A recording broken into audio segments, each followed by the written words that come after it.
News Channel 8 is your local election headquarters, and we bring you all the candidates and politicians who represent you. Congress is on its long summer break, but you know there's never a dull moment. Joining me now is Republican Congressman Ross Spano of the Bay Area's 15th Congressional District, which covers East Hillsborough, Northwest Polk, and part of Lake counties. Good morning, sir. Morning, Evan. Good to be with you. Thanks so much for being here. Let's start with the news of the week. Earlier this week, Adam Hattersley, the Democrat who actually replaced you in the State House, announced he is running against you next year, for your seat in Congress. Yeah. Small business owner, Navy vet. Are you worried about this new competition? Yeah, no, I think the best thing I can do is kind of to focus on the job that I'm doing. And there's going to be a candidate in this race.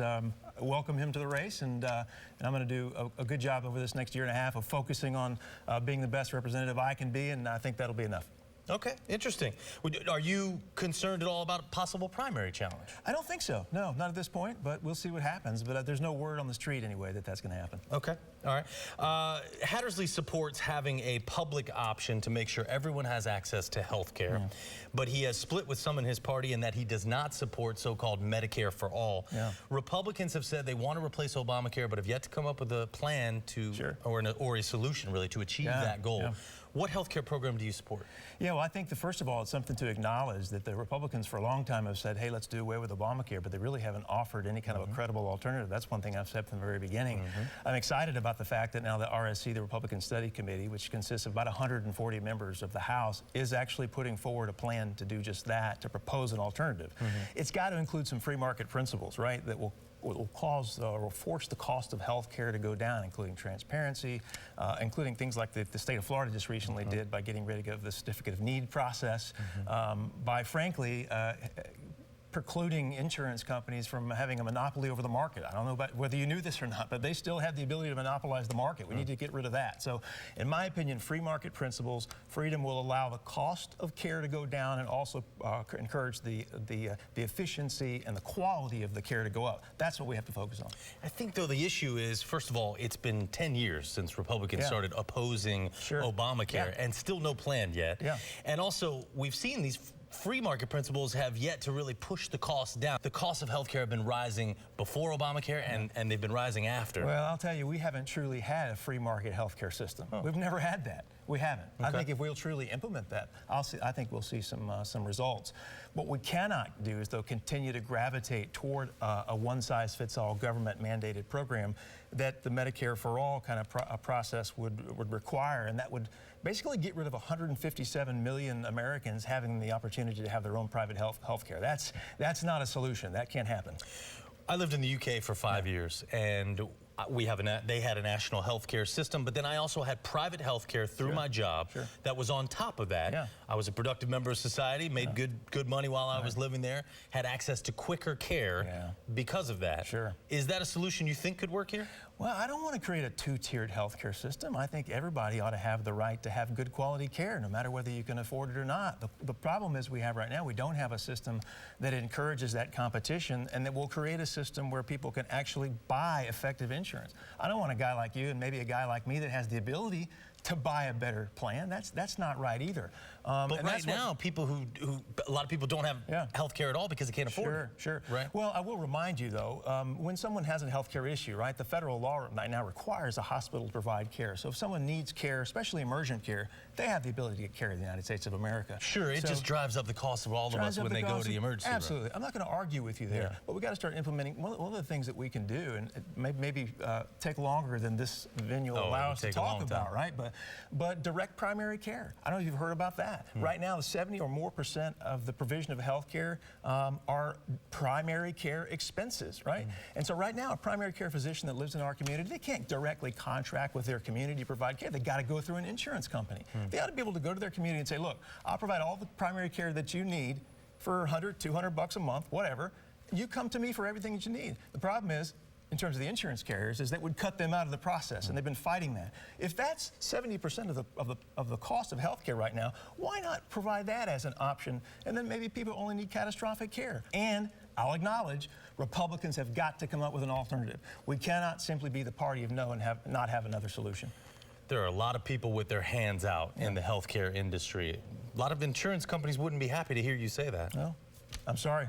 Okay. That's the way it is. I wasn't elected to represent insurance companies. Okay. You are facing multiple investigations for potential violations of election finance. Your initial reports were late. They included loans that your attorney told the Tampa Bay Times, quote, may have been in violation of the Federal Campaign Finance Act. Your latest campaign financial summary I have right here shows a negative $16,000+ on hand in cash. How can your constituents trust that you are handling your finances responsibly and legally given these issues? Yeah. Well, first of all, I want to thank you for asking the question, because there's a lot of misinformation out there about it right now. Okay. So, you know, I made an honest mistake. I promised on the election night eve speech that I gave that I would be absolutely transparent. When I found out about the potential problem, I immediately self-reported. I reported those issues to the FEC. I immediately addressed them, and now we're working with the FEC, as we should, to make sure we're in compliance. In terms of our cash on hand, that's not an accurate representation. We've got much more cash on hand. The campaign has not repaid me for the loans that I made to the campaign. It doesn't have to. Are you saying that the financial report is not correct? Well, I'm saying that it's been mischaracterized. So the issue... well, let's characterize, because I'm looking at it right here. Sure, the way it says ending cash on hand, 160 and change, debts and loans, 176 Sure, let me explain that to you. Neither you or I are an expert on FEC reports, right? But basically what that shows is what would be on hand if the campaign repaid me. That includes debts that the campaign has, which is what the campaign owes me. Right. But what I'm telling you is that I don't ever have to repay myself. And by law, I don't have to. So, but wait a minute. Yeah. So this all came out of the fact that you took a loan from two friends for about $180,000, then loaned that money to your campaign, about the same amount, $167,000. You have since supposedly taken out a bank loan to pay that money back. Which is perfectly permissible. Right. Well, I'm not the expert there. So then, so you're saying then you're got to pay the bank back, though, if you don't have to pay yourself back. Well, I do. But that has nothing to do with the campaign at all. Okay. Did you see what I'm saying? I have to pay the bank back, but the campaign does not have to pay me back for what I put into the campaign by law. Okay. Do you follow me? It's a complicated. No, I understand what you're saying, but that's $180,000 is a lot of money. The max individual contribution is $2,700, $3,000. Let's call it. Absolutely. So that's far in advance of that. Well, let me just say something. Look, if I first of all, as I said earlier, it was an honest mistake. I've always said that. Some people are saying, no, you did that intentionally. My first financial disclosure listed the loans. If I knew it was a mistake, why would I have included those loans on my financial disclosure? Tampa Bay Times reported that you initially said that it may have come from your wife. That turned out not to be true.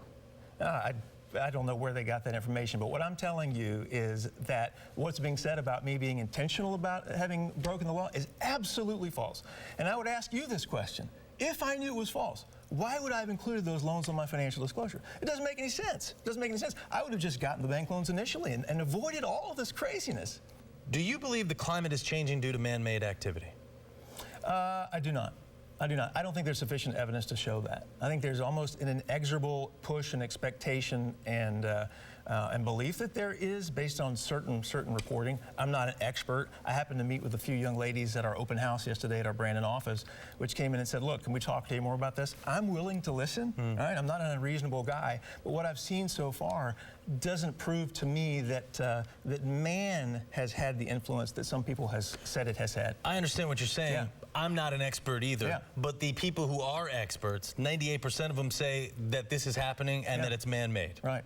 Well, let's if we want to say that, let's parse through that, right? Because it's easy for us to say that 98%. I don't know that that's true. I don't have any reason to necessarily object to that fact. But I've also seen reports that it's not true, right? And you and I would have to agree that among the academic community and even among the political community worldwide, there's an inexorable push to basically force people to accept that it is true. And if you speak out against it, if you say, no, let's talk about the facts, well, you're an idiot. You're stupid. You don't expect things. So you don't accept what the scientific community says. So let me finish. So what I would say is, let's get into a detailed conversation about it, right? Rather than to say, 98% of the experts believe it. Well, you must be stupid, or wait. Because you don't accept you and I can't get into a detailed conversation about it because we're not climate scientists. Well, but those people who are getting into those conversations, and they say that this is man-made. Here's my point. I'm not a doctor either. But if my doctor tells me I have brain cancer, I'm not going to say, well, you know what? I mean, 2% of brain cancer specialists say I don't have brain cancer. Sure. So, but there was one time in the medical field where bloodletting was the accepted form of treatment. For There was certain one time diseases. when people thought that the Earth was flat, and now we think those people are idiots, You may right? not remember this, but at one point when I was very young, on the cover of Time magazine, we were headed into a period of global cooling. Do you remember that? No, that was before Well, me. that was in my lifetime. Okay. So let's not just accept and swallow everything's being. Let's look at it critically. Right? We may not be scientists, but let's at least agree with each other, right? That before we call each other names and you're a climate denier and all that, that we get into the facts. And as I told these 3 young ladies that I met with yesterday, I'm willing to listen to you. I'm absolutely willing. And I will. I will, absolutely. The question beyond that fact, though, that potential fact of man-made climate change, is what is the cost of addressing it? What's the cost? Are we willing to accept that cost? And what Is there any cost that wouldn't, I mean, if we know that it's man-made. Let me ask you this. If the cost is this big, Right. and the potential positive consequence of that cost is this big, do we move forward? Even if we assume man-made climate exists, and if the benefit is this big, Right. and the cost is this big, where do we go from there? Congressman Ross Spano, from the 15th worries. Congressional District. Thank you so much for coming in, Good to be Ross. with you. Thanks for really having good to me, man. see you, man. Appreciate it. Thank you so Take care. much. We'll be right back.